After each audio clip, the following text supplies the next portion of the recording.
Olá, eu sou o Francisco Pinto Balsemão. Este é o podcast Deixar o Mundo Melhor.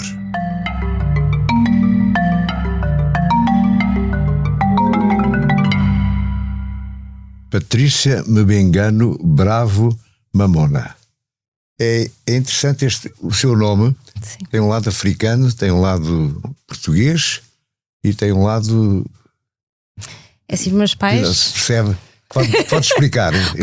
Posso, porque Angola... A Patrícia percebe-se, mas o Sim, resto... obviamente. E Patrícia vem do meu pai, porque o meu pai é Patrícia. Sim. E meus pais são de origem angolana, que foi uma colónia portuguesa, por isso português... Em que parte de Angola? O meu pai é do Ige, Luís. que é a norte de Angola. Sim. Não quero estar errada. E minha mãe de Luanda. E depois eu tenho o Bengani, que era o nome da minha avó. Sim. O Bravo, que era o apelido da minha mãe. E Mamona, que é o apelido do meu pai, mas é o apelido da pessoa que criou o meu pai. Porque Sim. o meu pai foi órfão muito cedo. E teve o senhor Mamona, Sim. que o criou. E por respeito fiquei Patrícia Mamona. E voltou a Angola? Infelizmente não. Sente-se ligada à Angola? Sinto através da família. Sim. Porque Tem eu lá não família conheço ainda? Angola. Tenho, e aliás o meu pai está neste momento em Angola. Depois de 35 anos regressou a Angola. E eu não conheço. Eu nasci cá, nunca tive a oportunidade de lá ir com uma idade já. Porque eu fui a Angola quando eu tinha 2 anos. Fiquei lá um mês, mas com 2 anos eu não tenho memória nenhuma, eu era bebê. E sinceramente tenciono regressar, porque acho que tenho uma ligação ainda muito forte a nível familiar. Tenho muitos familiares em Angola. E os familiares agora... vêm cá, há um contacto, conhece-os ou não? Muitos deles não conheço. Muitos deles E não alguns conheço. conhece? Alguns sim, porque tiveram em Portugal, obviamente, e tiveram algum tempo, principalmente das minhas primas, mas da parte da minha mãe, por exemplo, não conheço quase ninguém a não ser a minha tia. Por isso eu tenho sobrinhas, tenho primas, que eu não faço a mínima ideia como é que eles são na vida real, porque nunca tive com eles. Mas agora, depois do meu pai regressar a Angola, depois de 35 anos, tenho o bichinho que eu também devia conhecer as minhas raízes. E então, temos de organizar isso. Infelizmente eu sou uma pessoa muito ocupada. As épocas desportivas demoram muito tempo. Normalmente tenho apenas 1 ou 2 semanas de férias e nessas alturas tento descansar o máximo possível. Tento ir à Inglaterra, porque os meus pais vivem em Inglaterra.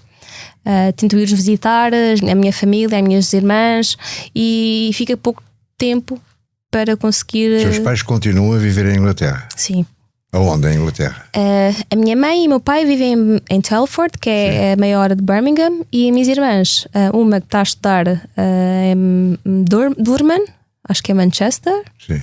E a outra está a trabalhar em Londres. Então estão radicados lá? Sim, minhas irmãs minha irmã mais nova principalmente já não vêm para cá? Já não fala português. Ela entende, mas já não elas não, porque elas foram muito novas. Aliás, eu fui a única pessoa que ficou cá. Os seus pais pensam voltar para cá ou estão também radicados em Inglaterra? A minha mãe sinceramente não pensa em voltar, a não ser para apanhar um pouco de sol, porque ela tem saudades aqui do... Mas vem cá regularmente? O meu pai sim, as minhas irmãs muito, sim. Porque elas podem e têm a possibilidade de passar as férias cá em Portugal e estar um pouco comigo, mas a minha mãe, ela já está muito apegada. Dentro da sua família mais íntima é a única que vive em Portugal? Em Portugal. Vivi, cresci, só estive fora 5 anos, foi quando fui para os Estados Unidos estudar. Sim. Mas regressei porque Portugal para mim é o melhor sítio do mundo. Mas nasceu em Arroios, São Jorge de Arroios. A sua biografia. Correto. Embora depois tenha vivido sempre em Agualva, não é? Que é Concelho de Sintra. Sim, eu quando fui, por volta dos 4 ou 5 anos, fui viver para o Cacém, que na altura era Agualva Cacém e agora está separado. Vivi lá metade da minha infância e da minha adolescência, e depois, quando ganhei idade para viajar sozinha, fui para os Estados Unidos estudar. Mas foi bom esse período de viver em Agualva e foi, sem dúvida. A escola foi lá? Sim, aliás, tudo o que aconteceu na minha vida depois, sim, e principalmente aquilo que eu dou muito valor, foi estar em Agualva com as pessoas certas, no sítio certo, que abriram os olhos para o atletismo. E o que é o Juventude Operária de Monte Abraão. Que papel é que teve na sua vida? Deve ter tido. É um clube, em Monte Abraão. A sua escola? Não. A minha escola era... Bem, a minha primária foi a escola número 4 ou número 1 básica da Gualva. Depois fui para a escola básica, que foi a escola António Sérgio, que foi nessa altura que eu, depois de ter feito um corta-mato, recebi um convite para fazer parte então do clube Juventude Operária Monte de Abraão. Fez um corta-mato porque, pronto, apeteceu-lhe, não? Não, porque acho que era obrigatório. Nós tínhamos. E por acaso ganhei. Isso é que foi que aconteceu. A primeira vitória foi esse corta-mato. Foi exatamente esse corta-mato. E por curiosidade, estava um treinador que fazia parte da formação do clube da Joma, que é a Juventude Operária Monte de Abraão, que estava à procura de jovens talentos. E assim que eu terminei, passei a meta, ele percebeu: esta rapariga tem algum talento, porque nessa altura as provas eram feitas raparigas com rapazes e eu tinha ganho os rapazes. E ganhou os rapazes? Ganhei os rapazes. Então ele percebeu logo que eu tinha algum talento para o atletismo e deu-me o convite. Eu aceitei o convite e comecei a treinar em Monte Abraão, na Joma. E esse Joma é especializado em atletismo ou tem todas as modalidades?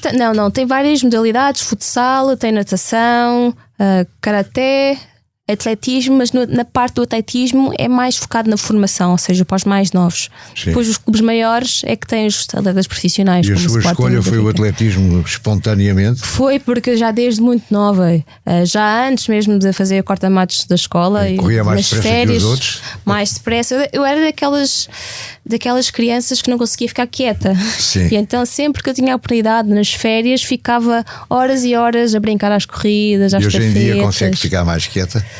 Hoje em dia preciso ficar mais quieta porque o treino é muito mais intenso, fico cansada frequentemente.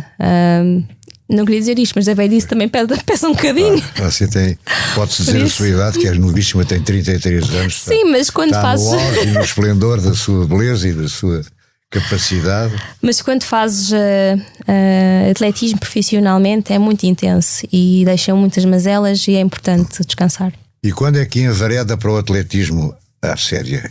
Com que idade? Eu sempre levei o atletismo como um hobby, mas houve uma altura, foi nomeadamente quando eu me qualifiquei para os Jogos Olímpicos de 2012, que isto nesta altura estava a estudar nos Estados Unidos, que decidi que queria ser profissional de atletismo. Mas sempre mais tarde. Sim, é muito mais tarde. Aliás, na altura nem fazia triplo salto a sério. Não, e foi nessa altura, depois de ter qualificado, por acaso, para os Jogos Olímpicos de 2012 de Londres, que infelizmente, fui a primeira atleta a não passar à final. Sim. E fiquei com um sabor agridoce e prometi para mim mesma que não. Isso marcou muito e disse Chorou? que. Em casa, em casa sempre. E à frente dos meus pais também um bocadinho, porque eles. Que idade é que tinha, lembra-se? 22. Sim. 22, sim. Ainda por cima foi em Londres, meus pais estavam lá. Foi de certa forma uma desilusão, embora eles sabiam que eu não tinha grandes aspirações para uma final. Sim. Mas quando tu estás nos Jogos Olímpicos, tu só pensas em passar, em dar o teu melhor e se tudo correr bem, ter um bom resultado. E foi nessa altura que eu disse: não, eu para ser das melhores atletas do mundo, tenho que mudar a minha vida e tenho que treinar como elas, tenho que mudar a minha vida para conquistar o meu sonho. Mas antes disso, qual foi o seu percurso dentro do atletismo? Foi já no Sporting? Não, eu comecei então na Joma. Sim. Fiz a minha formação quase toda na Joma. Aos 17 anos recebi então um convite para ir para os Estados Unidos, em que eles têm um programa próprio para formar atletas e ao mesmo tempo ter um curso superior. Universidade de Clemson, que é na Carolina do Norte. Do Sul. E aí é que envereda mais à série? É nos Estados Unidos ou já é cá? Que não foi. Eu sinto que aquilo foi muito importante para perceber realmente aquilo que eu queria fazer, porque na altura estava a estudar Pre-Med. A Pre-Med é uma parte do curso de medicina. Que nos Estados Unidos é diferente. Tens 4 anos de Pre-Med e depois tens 4 anos de medicina. E na altura estava ainda um pouco perdida. Não fazia triplo salto, fazia só de vez em quando o meu treinador deixava fazer, porque ele não era especialista em triplo salto. Então o que é que fazia? Fazia tudo exceto triplo salto. Que é corridas? Fazia corridas, fazia corridas de meio fundo, de corridas de velocidade. Meio fundo, não, o máximo que eu corria era 800 metros, porque eu fazia as provas combinadas. Sim. Então fazia 100 metros barreiras, fazia comprimento, fazia lançamentos, dardo, peso. E ganhava e era boa? Era boa porque... Àquele nível, claro. Àquele nível, sim. Mas o triplo salto era aquilo que eu realmente queria fazer. E eu, por acaso, assim... Como é que descobriu a vocação para o triplo salto? Como é que eu descobri? Eu acho que foi logo muito cedo. Não sabia que era boa para o triplo salto, mas já fazia.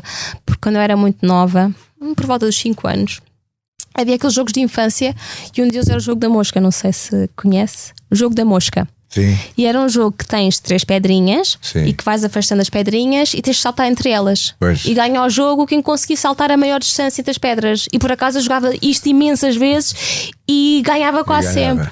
E é muito parecido com o triplo salto. O triplo salto é basicamente um jogo da mosca, um pouco alternado e um pouco mais técnico. E eu desde muito nova sempre fiz aquilo e não tinha a noção que estava a preparar-me para depois no futuro fazer triplo salto. E quando é que começa a preparar-se à séria e como opção pelo triplo salto? Foi logo em 2012, quando eu por acaso qualifiquei-me para os Jogos Olímpicos, porque pedia ao meu treinador.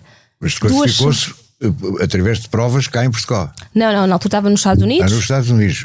Há por distâncias medidas nos Estados Unidos. Sim. Eu resultados medidos. Exatamente. 2 semanas antes de um campeonato importante, que era os regionais, eu pedi ao meu treinador americano: por favor, deixe-me fazer triplo salto.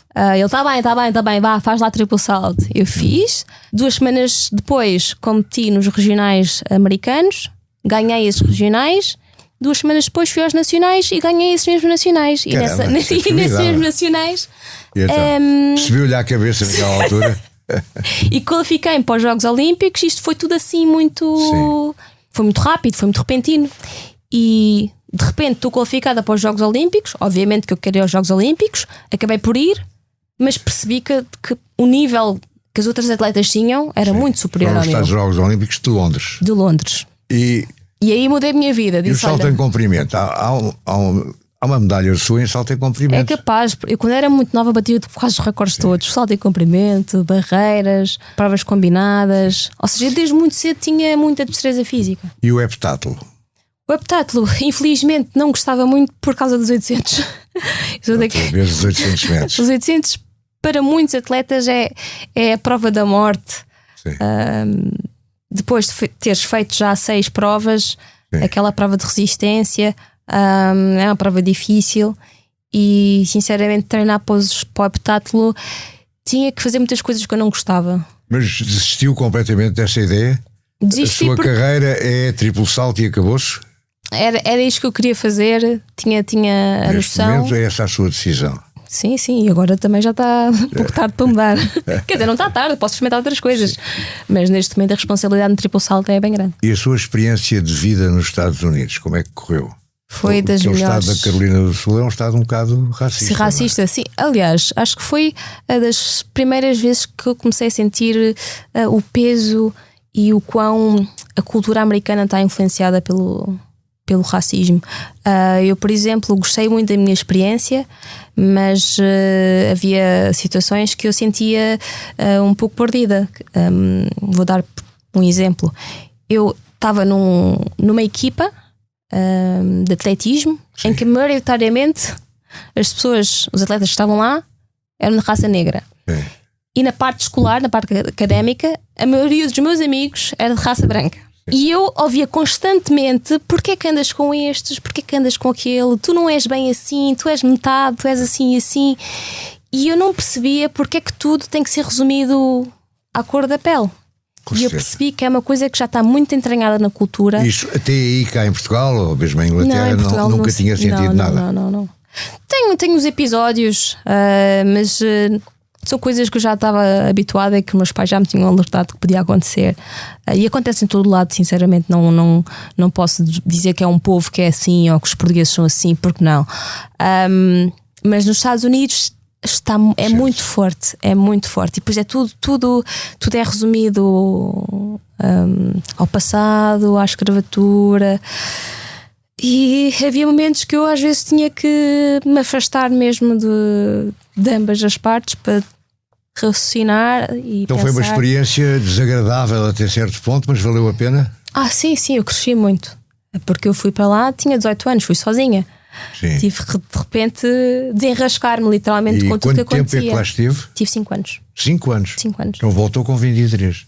Sim. Aliás, eu em 2012 estava a treinar lá. Sim. Decidi regressar a Portugal, mas na altura estava a namorar e então voltava sempre para os Estados Unidos. Tinha um namorado lá? Tinha um namorado. Uma grande paixão? Foi uma grande paixão, mas a minha paixão maior, Diga. que era o atletismo, chamou um pouco mais alto. Eu sei que ia dizer uma coisa mais interessante, mais personalizada. Não, porque eu queria mesmo fazer atletismo e decidi que tinha de regressar a Portugal. Eu queria ser profissional de triplo salto. Na altura, o meu treinador estava disponível para dar treinos 24 horas. Depois tinha o Sporting, que tinha acabado de assinar pelo Sporting, que é um clube que tem excelentes condições. A Federação e o CAR tinham sido renovados. Ou seja, eu em Portugal ia conseguir então ser uma atleta profissional. E foi. E o seu treinador, José Uva, quando é que aparece? O meu treinador apareceu desde o meu início. Do Sporting? Não, na Joma. Ainda? Foi esse treinador que depois de ter acabado o corta-mato foi escolar... esse, é o mesmo? Sim, é o mesmo. E é o atual? E é o atual. Eu, entretanto, tive sem ele durante aqueles 5 anos que estava nos Estados Unidos, mas nas férias regressava sempre a Portugal e aproveitava aquele mês para treinar um bocadinho e fazer algumas provas cá em Portugal, e era sempre o professor José Uva a treinar. E depois decidi que era ele que eu queria que fosse o meu treinador. E isso continua hoje em dia? E hoje continua, é quase como um pai. E viaja consigo ele? Sim, para todo lado. Aliás, até às vezes faz-me confusão as pessoas darem-me os parabéns quando eu acredito que a maior parte ou muito do trabalho é do professor. Está a ver? Generosa. Mas é verdade. Eu acredito no que está a dizer. Se calhar sem o treinador José Uva não seria o que é. E depois ele conhece-me desde mais nova, desde pequena, sabe a minha personalidade, damos super bem, conhece a minha família, eu conheço a família dele. É uma pessoa que é também muito generosa, que sabe conciliar a parte profissional, da parte familiar, da parte emocional. E há um lado do psicólogo, não é, que ele tem de ter também, não é? Sim, embora tenha um psicólogo também à parte. Tem um psicólogo privativo? Tenho, e preciso, principalmente agora, conseguir gerir expectativas sozinha, acho que não ia conseguir. E porquê? Não tenho nada contra os psicólogos, mas no seu caso concreto, se não é indiscrição, qual é a necessidade que tem no psicólogo? É criar-lhes vontade O psicólogo não serve o psicólogo? O psicólogo, principalmente o psicólogo desportivo, não tem nada a ver com aqueles tábuas que nós temos de psicólogo, que é para chegarmos lá e confessar as nossas não é isso. problemas. Não, é o quê isso, então? É muito trabalho mental, porque muito do nosso trabalho, muito de estar a competir em alta competição, é mental. Imagino que há muitos atletas que possam treinar durante 4 anos para os Jogos Olímpicos e depois quando chegam naquele momento decisivo para mostrar o que se treinaram, não conseguem porque estão nervosos, não conseguem gerir o público, um estádio cheio, e isto tudo é trabalho de psicólogo desportivo. Ele prepara-te para tu estares nas tuas melhores condições mentais nessas grandes ocasiões. O professor faz a parte física e o psicólogo faz a parte mental. E quando está a saltar, quando está no terreno, digamos, está-se bem com as colegas, é influenciável por piadas a alguém que tente pegar rasteiras psicológicas, digamos assim, mentais, há de tudo. Há de tudo, já me aconteceu. Conta uma história ou duas, sem nomes, se não quiser pôr os nomes. Sim, acho que não quero dizer nomes, mas já me aconteceu. Por exemplo? Num europeu, eu estava a saltar muito bem, mas estava a fazer muitos nulos. E uma das atletas chegou-se ao pé de mim e perguntou porque é que eu estava com aquela cara. Estás com uma cara feia ou algo assim do género. E eu não tive resposta, mas aquilo por dentro deixou-me com uma raiva. Então foi contraproducente para ela. Por acaso não, porque eu deixei de focar naquilo que eu precisava de focar. Comecei a pensar nisso. E comecei a pensar naquilo. E às vezes as mulheres são mazinhas. Às vezes na brincadeira nós, ou no aquecimento, estás mais gorda, estás mais assim, que às vezes há umas que... As atletas russas fazem falta? Sinceramente acho que não. E isto porque enquanto o sistema não estiver completamente limpo, porque eu tinha uma atleta que eu admirava muito, voltando um pouco atrás, que era a Tatiana Lebedeva. Sim. Que foi uma das melhores atletas, até recordista de pista coberta de triplo salto, russa. Com quanto? Não se lembra? 15:30. Quanto? 15:30. E para mim, durante muitos anos, foi um ídolo. Nos Jogos Olímpicos de 2012 foi a última competição dela. Ela competiu comigo, obviamente que ganhou. No fim da prova eu pedi para tirar uma fotografia, ela aceitou. Foi dos momentos para mim espetaculares. E anos depois descobrimos que ela estava dopada, retiraram-lhe o lugar na final olímpica. E isto para mim custou muito, porque eu fui a primeira atleta a não ir a uma final olímpica por causa dela.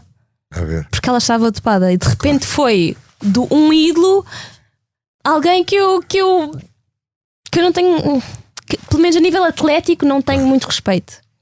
E isto é uma coisa que muito constante. E há muitas atletas que eu sei e que muitas delas acabaram por ser apanhadas no doping, russas, que sinceramente acho que não deviam estar a competir. Eu acho que quando o sistema tiver alguma confiança que está limpo, que sinceramente acho que não está, porque tivemos o caso da atleta da patinagem artística que infelizmente, que eu acredito, ela é muito nova para saber o que é doping, pode ter sido através de treinadores ou alguém mais adulto que deu à adolescente. Mas o sistema não está limpo, eu não tenho muita confiança. Falseia completamente a verdade desportiva. Não é? Sim, eu sinceramente perco um bocadinho o respeito. Agora deixa-me voltar ao triplo salto. São 3 saltos. São 3 saltos. Qual é o mais importante? Qual é o mais difícil para já? O primeiro, o segundo ou o terceiro? Para mim é a saída do segundo para o terceiro. Porque normalmente perco muita velocidade, tenho já um problema nas minhas canelas que me faz alguma dor. Dói-lhe as canelas? Nesse momento específico? Sim, nesse momento específico, mas o triplo salto é assim. É muito difícil fazer triplo salto sem sentir algum tipo de dor.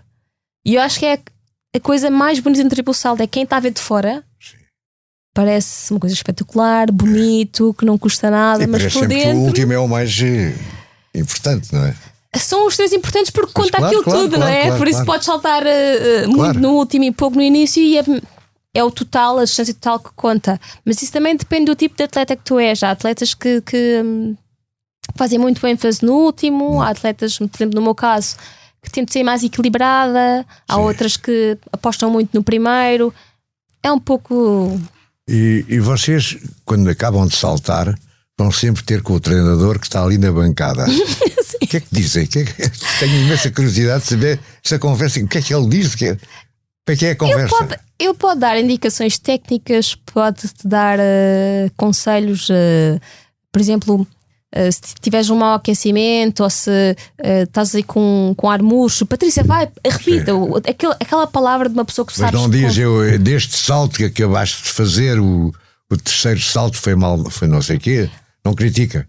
Pode criticar. Pessoalmente, o meu treinador não faz isso porque acha que a crítica não é construtiva naquela altura. Se há momento para criticar, criticamos depois, vemos os saltos depois e falamos das coisas más naquela altura, porque acho que na prova é importante dar positivismo para uma pessoa ficar aí mais entusiasmada e querer saltar ainda mais. Não é o contrário, isto foi mal, uma pessoa depois foca naquilo que fez mal e de repente fica com a cabeça a andar a 1000 e não focas naquilo que é importante, que é saltar muito. Patrícia já ultrapassou os 15 metros. Felizmente, é uma barreira importante. Muito importante. 15 e 1, não foi? 15 e 1. E agora qual é o próximo objetivo? É 15 e quantos? Eu sempre apontei para o meu melhor e se 15.01 é o meu melhor, obviamente que eu queria fazer 15.02. A verdade é que esse meu salto 15 e 1 foi a 2 centímetros antes da tábua. Por isso eu sei que de certeza eu consigo saltar 15.13, 15.14. Mas não vou dizer mais porque sinceramente acho que consigo saltar ainda mais que isso. Eu também espero que sim. E estou convencido que com a sua vontade e a sua capacidade e destreza, vai conseguir. Estamos todos a torcer por isso. Mas é bom deixar assim um suspense para depois acontecer uma pessoa. Então agora qual é o próximo desafio? Agora tenho, obviamente, Paris é um objetivo muito engraçado, porque eu pensava que depois agora de Tóquio que ia acabar a minha carreira, mas assim que acabou a Tóquio. Mas porquê é que isso lhe passou pela cabeça? Eu comecei a pensar na idade, família, gostava de ter família, nomeadamente filhos. Mas agora que eu estou no auge, para mim acho que não faz sentido parar agora. Acho que posso esperar mais uns 3 aninhos para pensar. Pelo menos 3 aninhos. 3 aninhos, sim. Não é? Paris. E entre Paris tem competições importantes, tem campeonatos do mundo, tem campeonatos da Europa, que para mim é importante renovar alguns títulos e conseguir alcançar outros. A sua vida pessoal, pelo que percebi há bocadinho, é um pouco afetada pelo atletismo. Falou de ter filhos. Tem um companheiro, tem um amor, tem alguém que gostava que fosse o pai dos filhos, que não tem? Sim, espero que ele esteja a ouvir, porque acho que é a pessoa certa para conseguir ter uma família e o estilo de vida que eu quero, porque acima de tudo não é só uma pessoa que eu gosto, é uma pessoa que está dentro do ramo, é atleta também, percebe as dificuldades. Portanto, é um atleta também. Ainda bem, porque não estou a pedir o nome porque você não está a dizer-lhe. Diogo Antunes, é atleta discreta. do Benfica. Do Benfica, ainda por Eu cima. sou do Sporting, pronto, estamos representados em casa como deve ser. E férias, onde é que gosta de ir? Onde é que já foi? Quais foram os países que a impressionaram? Ou os monumentos que a impressionaram? Ou as viagens que a marcaram? Isto é muito infeliz dizer, mas nós, atletas, viajamos imenso, mas não temos tempo para ver nada. É quase tudo viagens de negócio. É chegar, ver o hotel, é descansar porque não podemos estar aí a passear, competir e regressar a Portugal. Depois da competição pode ficar um dia ou 2, não é? Normalmente não, porque temos que preparar para as próximas competições. Sim. E isso é a parte mais infeliz. Normalmente temos 2 semanas ou 3 semanas de férias. E eu, normalmente nessas alturas quero ir para sítios onde esteja pouca gente, porque quero realmente desligar. E vai para onde? Normalmente tento ir para um sítio assim mais paradisíaco. Este ano, por exemplo, estive a Menorca. Sim. E estive na Grécia. Escolhi Menorca porque era um sítio relaxante, ainda por cima foi em setembro, não estava com muita gente. Mas depois escolhi Grécia. Aonde, em Grécia? Eu fui mesmo para Atenas. Sim. Porque foi um ano muito especial, foi o ano dos Jogos Olímpicos, acabava de ganhar uma medalha olímpica e queria ir ao sítio onde é o berço dos Jogos Olímpicos. Por isso decidi ir a Atenas. Estive no Estádio Olímpico, Atenas, obviamente.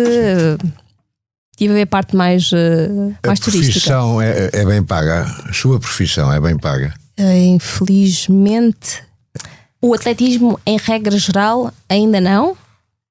Eu posso dizer com alguma certeza que provavelmente sou das atletas que está mais confortável, porque também não tenho só a parte desportiva, mas também tenho patrocínios fora disso e isso ajuda muito. Por isso, em regra geral, o atletismo ainda é um desporto que não é bem remunerado, mas eu acho que com estes tipos de saídas e com estes exemplos como eu, Naide Gomes, Francisco Bicoelo, estamos a dar mais visibilidade ao desporto e isso faz com que haja também um maior boost económico. Deixar o mundo melhor tem o patrocínio da Hyundai. Juntos avançamos para uma mobilidade mais sustentável. Porque o que move a Hyundai hoje é garantir um mundo melhor às gerações de amanhã. Hyundai. Mudamos o futuro. Este podcast chama-se Deixar o Mundo Melhor. É o título geral. Ok. O que é que acha que já fez para deixar o mundo melhor e o que é que gostaria de fazer para deixar o mundo melhor? Ui, esta pergunta é difícil. Eu só posso falar naquilo que eu estou neste momento a fazer, que é representar o meu país da melhor forma em grandes competições, porque isso dá muita visibilidade ao país, diz muito sobre a cultura do país, sobre o investimento do país, sobre a importância que o desporto tem para aquele país. E eu, como sou desportista, obviamente sou muito apologista da atividade física, que sem dúvida acho que é algo que tem que fazer parte da vida das pessoas, porque nós não somos só parte psicológica, nós somos humanos, temos um corpo, temos motricidade e temos que saber cuidar dela. E o desporto também, obviamente, que quem faz adequadamente promove saúde, promove qualidade de vida, quantidade de vida. E eu acho que este tipo de exemplos, estou a falar, são por exemplo, bons de mim, caminhos para contribuir para deixar o mundo melhor. Eu penso que sim. E eu estou-lhe muito grato por esta entrevista, acho que foi muito interessante. Muito obrigada. Já sou o seu admirador há muito tempo e ainda fiquei mais admirador. Obrigada. Muito obrigado. Eu também sou uma grande admiradora sua. Obrigado. Deixar o Mundo Melhor é um podcast de Francisco Pinto Balsemão com música original de Luís Tinoco. A sonoplastia de Joana Beleza e João Luís Amorim. O vídeo e a edição de José Seduvim Pinto, Carlos Paes e Ruben Tiago Pereira. Transcrição de Joana Henriques e apoio à edição de Manuela Goxa Soares. Imagem gráfica de Marco Grieco. Produção de Margarida Gil.